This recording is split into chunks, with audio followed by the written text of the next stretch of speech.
Have you ever looked around your home or a room in your home and thought to yourself, I think I need a little bit of a refresh? But if you're like me, between work, everyday life, and a tight budget, doing even just the smallest bit of redecorating can feel like an impossible task. Unless you're like me and you get a little bit thrifty and creative, and that's where these farmhouse DIY and refresh decor ideas are going to come into play. So if you're looking for some affordable ways to maybe give a little bit of something extra to your decor, stick around. That's what today's video is all about.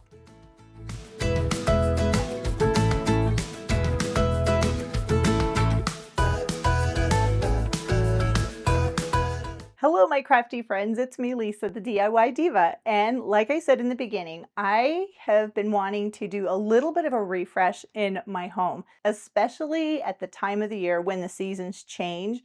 It's nice to refresh things a bit. And I, for one, love the Pottery Barn style, but my budget really can't handle the Pottery Barn price tag. So what I've done is decided to add some new elements, and I want to share these with you and hopefully inspire you and make it a little bit easier for you to do some DIYs or just think outside of the box when it comes to decorating your home. And I don't know about you, but personally, myself, I like to see how other people add these different pieces into their own decorating, because that can help me to figure out, okay, this is what I want to add in this spot, or oh, this would look nice here. So not only am I going to give you some inspiration and some ideas of how to make these projects, but I'm also going to style them for you so you can see what it looks like, and just maybe that might help you when you're styling in your own home. And all of these projects that I'm making are very affordable and they are very easy to do. So how about we get started? Now for my first project, I want to start with something really simple, a no-sew table runner. How cool is this? This is such a good idea, and it's something that you can do easily, probably in about 10 minutes. So I had this beautiful cowhide fabric. It's been sitting in my craft room for a long time, probably over a year, but I never could commit to how I wanted to use it in my decorating. I just knew that I wanted to use it. And while at first I really thought this would look nice on my dining room table, after I did a little bit more styling, I decided this probably wasn't the look that I was going for, and this might be better suited in a different place in my home.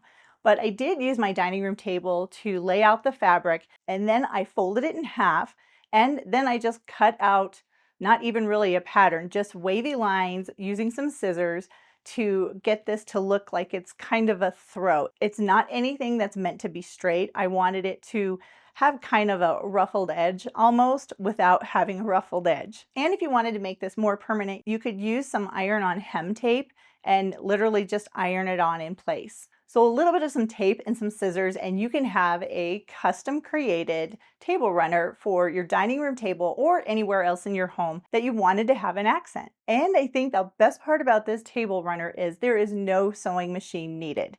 Now let's say you don't have any fabric. You can go to a thrift store, or you can even look in your closet for some old sheets or even some curtains. You can find lots of different fabrics at a thrift store, and you don't necessarily have to use it the way it was intended. Now, while I was busy working in my dining room, I decided that I wanted to have like a long tray that goes down the center of my dining room table. I want to focus my centerpieces to be kind of long and low. I think it looks really nice having the centerpiece be a little bit low.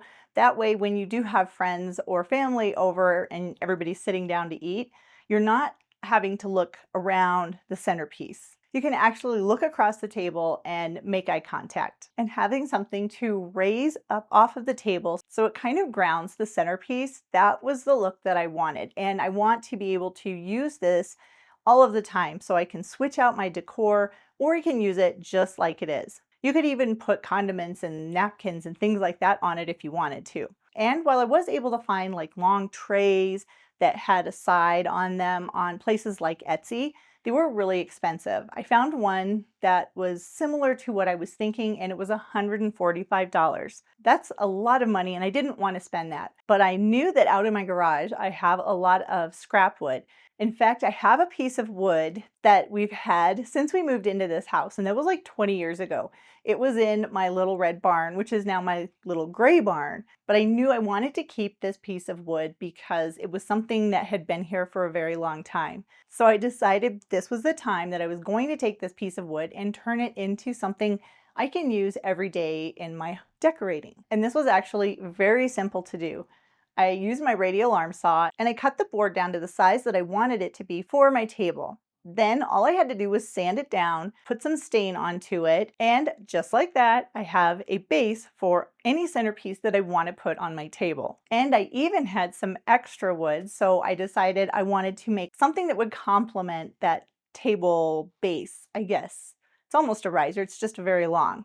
But I decided to make a riser using some of the remnants from the board. Now for this, I did want to add some feet, so I just added some feet to the bottom, and I also added a couple of drawer pulls to the side. This gives it a little bit of a different look, but with the coloring of the gel stain that I used, it still is very cohesive and will look great as an addition in my kitchen, which will work perfectly with my dining room. And this is one of the reasons I like to keep extra wood. You never know what you can use it for, and I think all wood definitely has a purpose, especially in a farmhouse type of decorating. Now, I told you in the beginning, I love the Pottery Barn look. And of course, this includes the artwork that's in Pottery Barn. But holy cow, that can be so expensive. I found this really pretty picture of a horse, and it was $350. And then I remembered that I had a picture like this. I actually got a canvas from Temu, and believe it or not, this one is the same size as the one in Pottery Barn. I don't remember how much I paid for the canvas. It was very affordable. So all I did was take a Dollar Tree frame. This is an 11 by 14 frame, and I just improved it a little bit. So I wanted it to have that Pottery Barn look. So I just added some paint once that was dry. Then I just added some rub and buff to the frame, and then I cut the canvas down to the size so it would fit into the frame and put it into the frame, and I was able to make something that looks like it came from Pottery Barn, but it cost me probably less than $5 to make. And this turned out so well that I decided to take a couple of the plastic Dollar Tree, I think they're chalkboards. I don't know what these are supposed to be, but I love these frames. I love this style. I just wasn't too fond of the really fake plastic look that the frames had. So once again, I just put on a coat of black paint, let that dry, and then I just did a nice coat of rub and buff. This is in the antique gold, and I think it looks really nice on these frames, and it definitely elevates the look of the frame. Again, I had some canvases that I got from Temu, and I cut them down so that they would fit into the picture frames, and now I've got a couple of more really nice high-end looking pieces of art that I can use to update some of the decor in my kitchen. Now this project isn't necessarily a DIY, but what I really love about this is we live in the country. So even though our home is more of a suburban type farmhouse, we still have chickens and we have horses, which I will show you in an upcoming video because I've got something else I want to show you that I made. But we have our chickens because of the eggs that they provide for us. And in the past, we've used a bucket that was just used to hold horse supplements. Well, I wanted to have something a little bit nicer looking and still be useful and practical at the same time. So I went to one of our local feed stores. It's called the Big R. It's kind of like a Home Depot or a Walmart for farmers and country people. I don't know how else to describe it, but that's literally what it's like. And I found this really awesome little egg basket. So not only can we use it to collect the eggs, but it looks nice out on the counter as well. And because that basket is metal, I wanted to put something underneath it so that it would look nice while it's sitting on our countertop and also not damage the countertop. So I found this really pretty braided trivet on Amazon, and I love how this looks. And then all I did was put it underneath the egg basket. I think it softens the look and it adds an extra layer of texture without stealing the attention of the egg basket. And I like that trivet so much that I actually bought a longer one to go underneath my centerpiece board for my dining room table. It's not anything fancy, but I really like this and I think it ties the whole look together better. Have you seen the brass frame mirrors? They seem to be everywhere and they are actually really pretty, but they can also be really expensive. But a few months ago, I think it was around Mother's Day, I was at Dollar Tree and I found a smaller version of these mirrors. Just like it is, it already has that high-end look. So I didn't have to do anything. I could literally just take the mirror, put it on my shelf, and use it for styling a part of my decor. So who knows how much Dollar Tree prices are at the time you're watching this, but if you can find this mirror at Dollar Tree, I think it's definitely worth it. It's very pretty. Like I said, it's very high-end, and I think it would look nice in almost any decorating.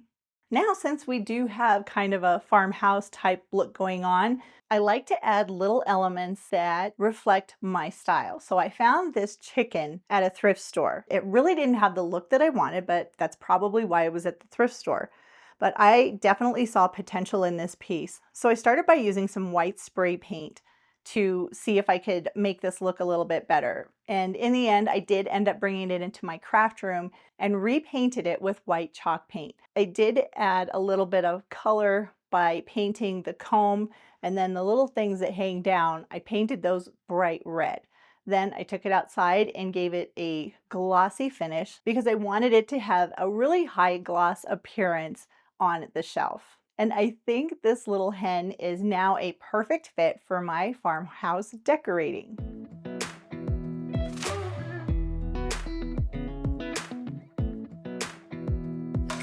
And while I was working on that ceramic chicken, I also decided to take a bunch of different glass vases that I've collected from either thrift stores or even Dollar Tree and give them a more cohesive look. So again, I started out with spray paint. I didn't know if I would have enough, and I didn't. And spray painting is actually a little bit challenging when it comes to glass pieces. You have to be super careful to make sure you're not going to get runs because that can ruin the overall look. So even though I did have some spray paint, I brought all of these vases back into my craft room and I also gave them a coat of the white chalk paint. I want them to look similar to the chicken. So once I gave them a nice coat of the white paint, then I did a high gloss finish on them as well. I think for these vases and the little chicken, the glossy look works better in my decorating.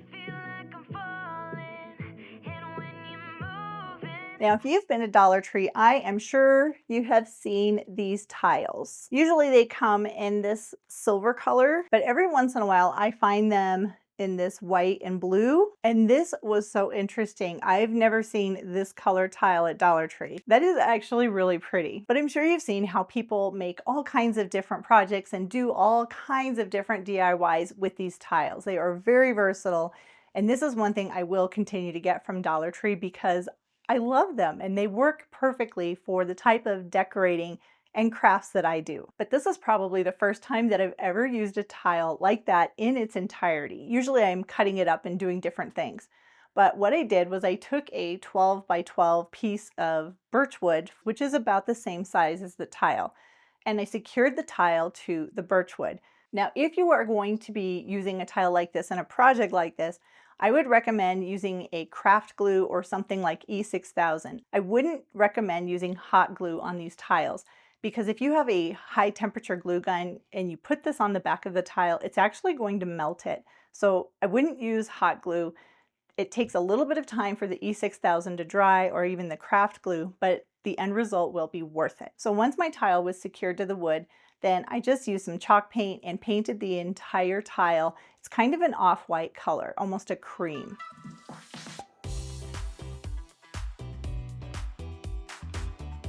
Next, I took some rub and buff and I just highlighted the areas of the tile that were raised to make those areas stand out a little bit more.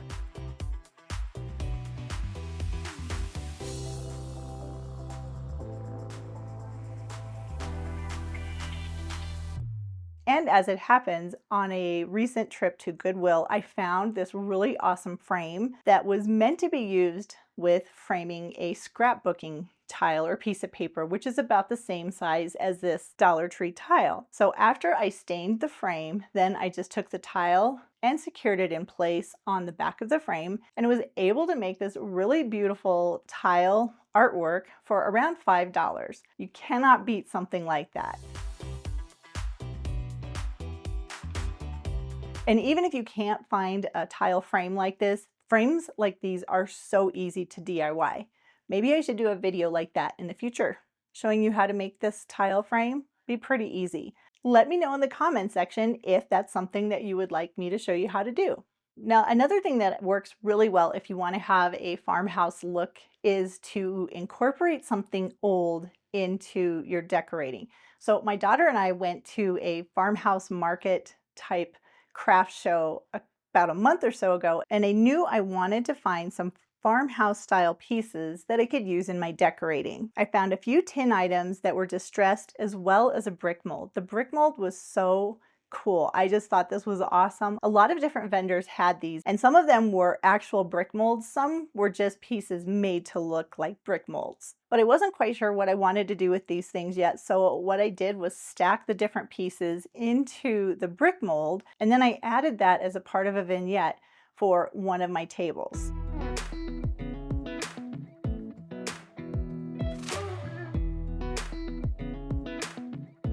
And I wanted to add something a little bit extra with a little pop of color into my kitchen and dining room. And I found these actual Pottery Barn pots at the end of last season when they were on clearance, and they were so affordable. I love the bright blue. I think it looks so pretty, and I think it is a really nice addition into my kitchen as well as my dining room.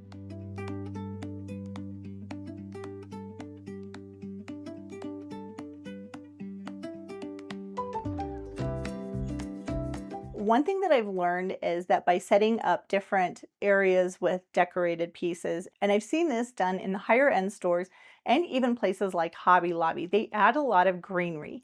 By adding little pops of green color, it just makes it really come alive and look even better. So I have different pieces of greenery that I'm just going to add in randomly to different areas where I'm putting this new decor.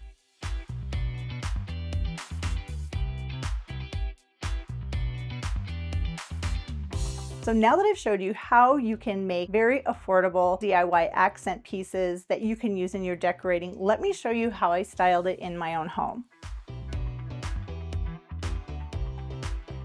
I think it's pretty amazing at what a difference small, budget-friendly updates can make.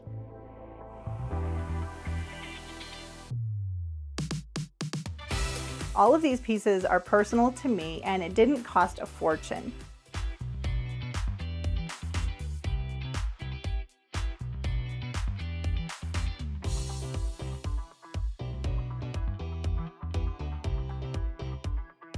You don't need a big budget or a full weekend to refresh areas of your home.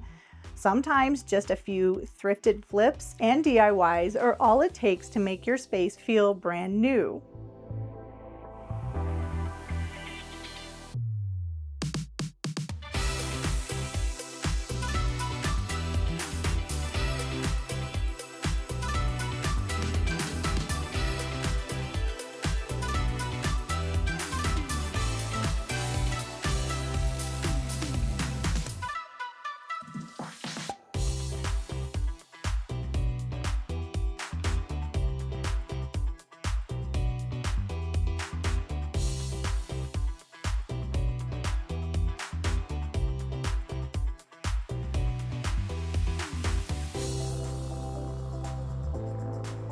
I hope that this inspires you to go craft something or do a little DIY project that you can add to your decorating. Use what you have or that you can find affordably. I think that you'll be really happy with your results, and then you can figure out some new projects to make. If you enjoyed this video, go ahead and click that subscribe button. And if you click the bell notification, you can choose how to get alerts when I have new videos coming out. Don't forget to give this video a thumbs up, and I look forward to seeing you in the next video.